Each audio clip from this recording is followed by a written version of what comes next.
Hey, what's up guys? It's Marv and welcome back to another Asphalt Legends Unite video. Today we got the second episode in the Road to Unite series, and this time around we got a new look at the updated Garage user interface, and we also got some short snippets of what Shanghai looks like under the new lighting effects. So because I don't want to just replay the whole video and point out very obvious things, I'm gonna link the video that I'm taking this from in the description down below. That is the second episode of Road to Unite. So in this video, I'm gonna point out things that you may have missed or things that really stuck out to me that are more important than just looking at the general user interface, because as you can see going through the new Garage interface, it really is just a fresh coat of paint, which isn't a bad thing. I think this new interface is very modern, very sleek, and it also leaves a lot of room for growth for future additions. I feel like with the current Asphalt 9 UI, it started to feel kind of cluttered,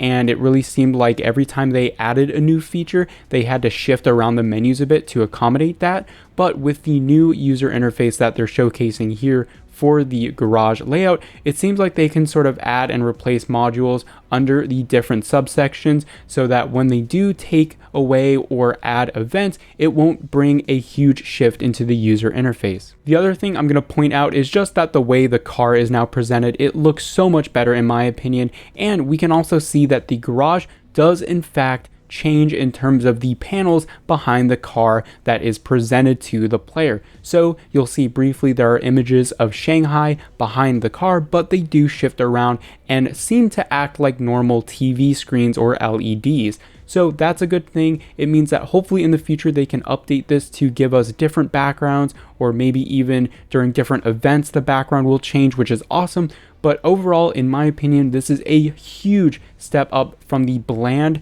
just pure white Garage we have now in Asphalt 9. So with Asphalt Legends Unite, the Garage seems to be way more active, way more feeling like an actual environment. So overall, the user interface for things like the career mode, the upgrade system, the customization for the car interfaces, they all look like they just have a fresh coat of paint. There isn't anything that really stands out to me. There aren't any new crazy features that I'm spotting throughout this video. I just feel like in general, the camera placement is better, the user interface is clearer, and it just looks more modern. So let's look at some of the details that I think are really important. Firstly, here in one of the sections where they clicked on the multiplayer tab, you can see the second to the left, there is a Drive Syndicate logo with a new symbol. Now that seems like it's probably either a currency or some sort of point system that you gain, but I assume this is going to be the co-op game mode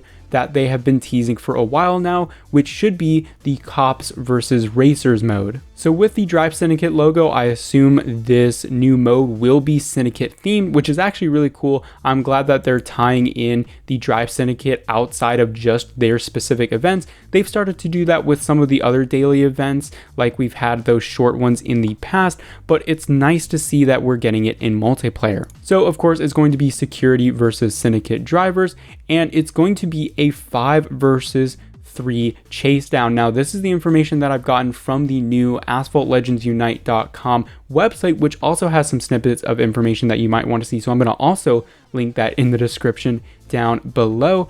But this is really exciting. So it seems like it's going to be a completely separate multiplayer event rather than a game mode that might appear through the normal rotation in classic multiplayer. So if you didn't know, every couple of weeks when we get a new multiplayer series, it switches game modes. So sometimes it's classic, sometimes it's slipstream, ghost, maybe ghost slipstream, you get my point. However, it seems like with the co-op Syndicate mode, it's going to be permanently stuck in that game mode. So if you want to only play that mode separately, you can do so, which is awesome to see. Alright, so moving on to analyzing the gameplay from Shanghai that we got, the first and most obvious thing that I saw was the new shockwave effect. You can see this specific frame that I paused on here, and I chose this one because if you look at the shockwave effect, the most immediate part you'll notice is a whole new coat covering the car in these digital grid looking patterns.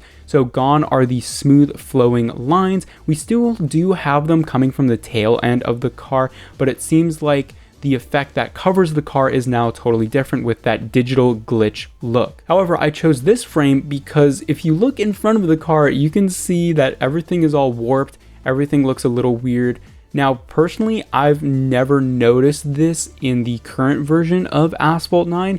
It really felt like the shockwave was really affecting only your car specifically. So now it seems like, thankfully, with activating shockwave, you are affecting the camera, not really the world around you. I mean, it doesn't seem like for the other cars, the road is going to be warped, but it's going to be like a lens effect, something that you might see when you're staring down a telephoto lens with heat, where you can see bubbles or you can see distortions. So it feels like shockwave is going to be way more powerful in terms of the audio visual effect, which I'm really excited to see, especially because the perfect nitro effect in Asphalt 8 was really cool, and of course the adrenaline effect in Asphalt 6 and 7 had a huge impact on the visual style of the game when you activated it. So hopefully they'll continue to experiment and make shockwave even more crazy and even more satisfying to activate. Now, that glitchy grid line effect also applies to picking up nitro, where previously it was a polygon shield that sort of covered the car. It's now turned into what we saw similarly with the shockwave effect,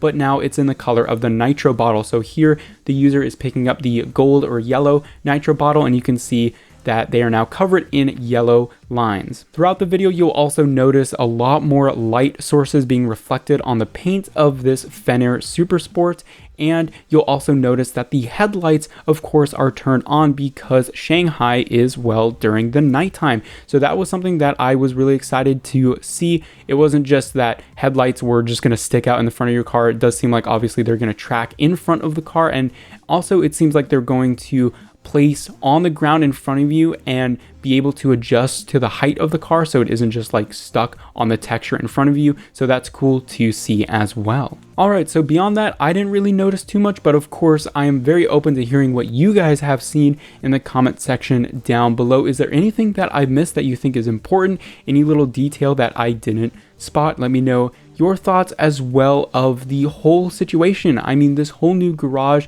has a entirely new layout, new user interface, new feel. Personally, I think it's definitely an upgrade from what we have now in Asphalt 9. It does feel more lively, and I'm also excited to see more gameplay of different tracks. So again, guys, let me know your thoughts in the comment section down below, and I will see you all later.